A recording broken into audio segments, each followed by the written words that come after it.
சமத்துவம் நேயர்களுக்கு வணக்கம். தமிழ்நாடு முதலமைச்சர் அவர்கள் நிதி ஆயோக் கூட்டத்தில் கலந்துருக்காரு.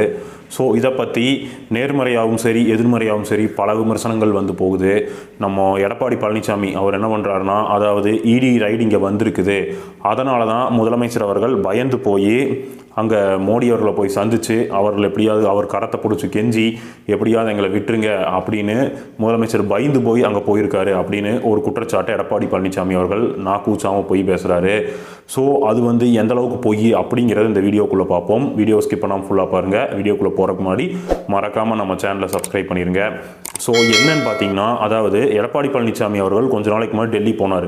எப்படி போனாருன்னு பார்த்தீங்கன்னா, நான் வந்து அதிமுக அலுவலகத்தை பார்வையிட போகிறேன் அப்படின்னாரு.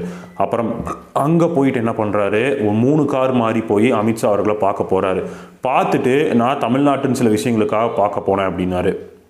கூட்டணியெல்லாம் கிடையாதுனாரு. ஆனால் ஒரு 4 நாள் கழித்து பார்த்தீங்கன்னா கூட்டணி அப்படிங்கிறது உறுதி பண்ணிட்டாங்க. அதில் அவர் கூட்டணியிலலாம் கை தூக்கிட்டு நிற்கும் போது எடப்பாடி அவர்களுக்கு மூஞ்சியே இல்லை. ஸோ பாஜகவானது நம்மளை மிரட்டி தான் கூட்டணி வச்சுருக்குது அப்படின்னு அவர் கூட்டத்திலேயே காட்டி கொடுத்தாரு. அதாவது விருப்பம் இல்லாமல் ஒரு பொண்ணு கல்யாணத்தில் உட்காந்துருக்கும்போது மூஞ்சி எப்படி இருக்குமோ அந்த மாதிரி தான் எடப்பாடி பழனிசாமி அவர்களோட மூஞ்சி இருந்துச்சு. அந்தளவுக்கு அவர் சோகமாக இருந்தார். ஸோ இப்படியெல்லாம் இருந்துச்சு. அது மட்டும் இல்லாமல் அதிமுகவின் முன்னணி அமைச்சர்கள் எல்லாருமே வந்து ஒரு நிர்பந்தத்தின் காரணமாக தான் கூட்டணியில் சேர்ந்துருக்கிறோம் அப்படின்னு சொல்லி, பாஜகவில் எங்களுக்கு லாஸு அப்படின்னு சொல்லி பாஜகவை சேர்ந்த திருப்பூரை சேர்ந்த ஒரு சில மாவட்ட செயலாளர்லாம் தேவையில்லாமல் எங்களை தொந்தரவு பண்ணிகிட்டே இருக்காதிங்கன்னா, எங்களால தான் தோத்தோன்னு சொல்லாதீங்கன்னு அவர் அதிமுகவுக்கு ஒரு பதில் போட இப்படி தான் இருந்துச்சு. ஸோ இந்த டைம் இந்த நிதி ஆயோக் கூட்டத்தை பற்றி பார்க்குறதுக்கு முன்னாடி, நிதி ஆயோக்னு முன்னாடி இதுக்கு முன்னாடி பார்த்திங்கன்னா திட்டக்குழுன்னு இருந்துச்சு. வர்ற வருவாயெல்லாம் எடுத்து அந்த வருவாயை பிரித்து அந்தந்த மாநிலத்துக்கு என்ன தேவை, எவ்வளோ நிதி தேவை, அவங்களுக்கு எவ்வளோ அனுப்பலாம் அப்படிங்கிற ஒரு திட்டக்குழுவாக இருந்துச்சு. அந்த திட்டக்குழுவை 2014 பாஜக கோஷ்டி வந்ததுக்கப்புறம் தான் நிதி ஆயோக்னு பேரை மாற்றினாங்க. எல்லாத்துக்கும் பேரை மாற்றினாங்க மாதிரி இதுக்கும் நிதி ஆயோக்னு மாற்றினாங்க. பேரைத்தான் மாற்றினாங்க, ஆனால் நிதி இது வரைக்கும் வந்தபாடு இல்லை. ஸோ அதனால் முதலமைச்சர் என்ன பண்ணிட்டாரு, இந்த டைம் நிதி ஆயோக் கூட்டத்தில் கலந்துக்க போகும்போது, அதாவது எங்களுக்கு வந்து இந்த 50% நிதி வேணும் அப்படிங்கிறத தெளிவாக கருத்தில் வச்சுட்டாரு. ஏன்னா இதற்கு முன்னாடி தமிழ்நாட்டுக்கு எந்த பிரச்சனையாக இருந்தாலும் இவங்க எந்த நிதியும் தரமாட்டாங்க. தமிழ்நாட்டை ஒரு மாற்றாந்தாய் மனப்பான்மையிலேயே இவங்க வந்து ட்ரீட் பண்ணுறது. அதாவது உதாரணத்துக்கு சொல்லணும்னா, தமிழ்நாட்டில் மீனவர்கள் மாட்டிட்டாங்கன்னா எங்கேயாவது தமிழக மீனவர்கள்பாங்க. இதே மத்திய பிரதேஷ், உத்தரப்பிரதேஷ், பீகாரில் மாட்டினா இந்திய மீனவர்கள் அப்படிம்பாங்க. அப்போ தமிழ்நாடு என்ன இந்தியாவுக்கு வெளியிலையா இருக்குது? எதற்காக இவங்க இப்படி பிரித்து பேசணும்? நம்மளை பிரிவினைவாதின்னு சொல்கிறாங்க, ஆனால் இவங்க தான் பிரிவினைவாதிகள். எங்கேயாவது யாராவது மாட்டிட்டா தமிழக மீனவர்கள்னு சொல்லி செய்தி போடுவாங்க. இதே உத்தரப்பிரதேஷ், பீகார், குஜராத்தில் மாட்டினா இந்திய மீனவர்கள்னு செய்தி போடுவாங்க. ஸோ இது வந்து ரொம்ப மோசமான ஒரு செயல். அது மட்டும் இல்லாமல் தென் மாவட்டங்களில் எவ்வளவோ போன வருஷம் பாதிச்சது மழை வெள்ளத்தினால். அதற்காக நிதி கொடுங்க, தேசிய பேரிடரை அறிவிங்கன்னு சொன்னப்போ நிர்மலா சீதாராமன் அண்ணன் ஏடிஎம்மா அப்படின்னு நக்கலாலாம் கொஸ்டின் கேட்டாங்க.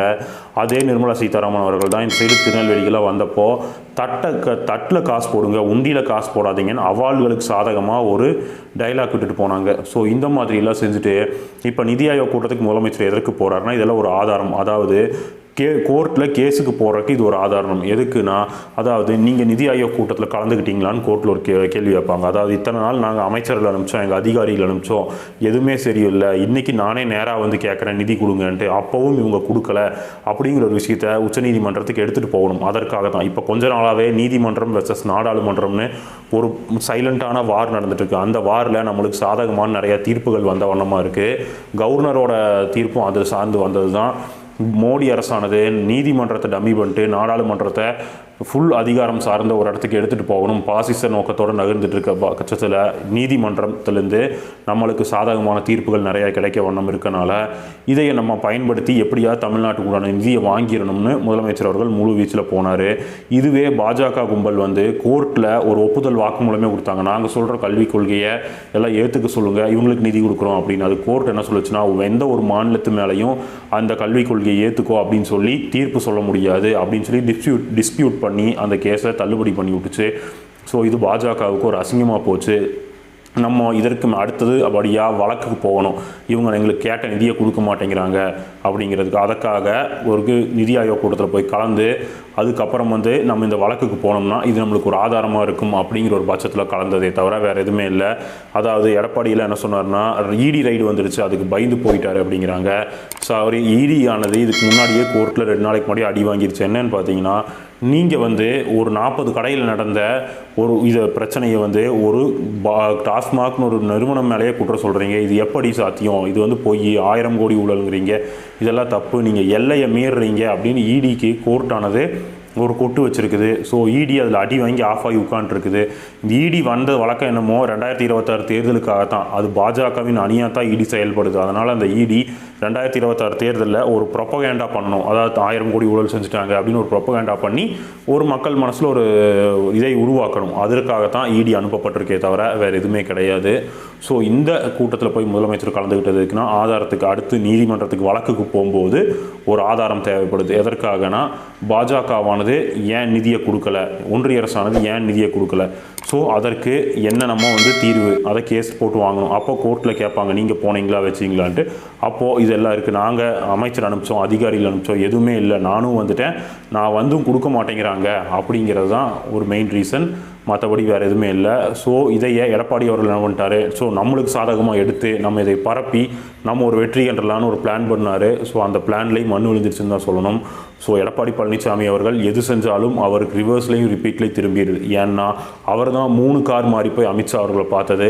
இங்கே முதலமைச்சர் அப்படி பார்க்கலை அப்படிங்கிறது தான் விஷயம். இன்னொரு முக்கியமான விஷயம்னா, முதல்ல போனோன்னே அங்கே போய் பிரதமரை சந்திக்கிறதுக்கு முன்னாடியே காங்கிரஸ் தலைவர் ராகுல் காந்தியை சோனியா காந்தியை சந்தித்து அவங்க வீட்டுக்கு போயிட்டு அதுக்கப்புறம் தான் அங்கே போனார்.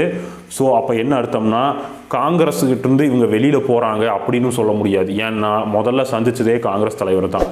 அப்போ எப்படி காங்கிரஸை விட்டு வெளியில் போக முடியும்? ஸோ இந்த பேசிக் அறிவு கூட இல்லாமல் எடப்பாடி அவர்கள் பேசுகிறாருன்னா அவருக்கு தோல்வி பயம், அவர் தலையை சுற்றுது, மறுபடியும் நம்ம தோற்றுருவோம் அப்படிங்கிற ஒரு பயம் தான் சுற்றுது. 15வது தோல்வி பழனிசாமி நம்மளை சொல்லிடுவாங்க அப்படின்னு அவருக்கு ஒரு பயம். அதனால தான் வாய்க்கு வந்ததெல்லாம் உளறிட்டு இருக்காரு அப்படிங்கிறது நம்மளுக்கு தெளிவாக தெரியுது. சரி, இது போன்ற அரசியல் சார்ந்த காணொலிகளை மேலும் நீங்கள் தெரிஞ்சுக்கணுன்னா மறக்காமல் சமத்துவம் சேனலை சப்ஸ்கிரைப் பண்ணிக்கோங்க. இந்த காணொலி எல்லாத்துக்கும் ஷேர் பண்ணுங்கள். உங்கள் ஆதரவு நம்மளுக்கு கொடுங்க. நன்றி, வணக்கம். அடுத்த காணொலியில் சந்திப்போம்.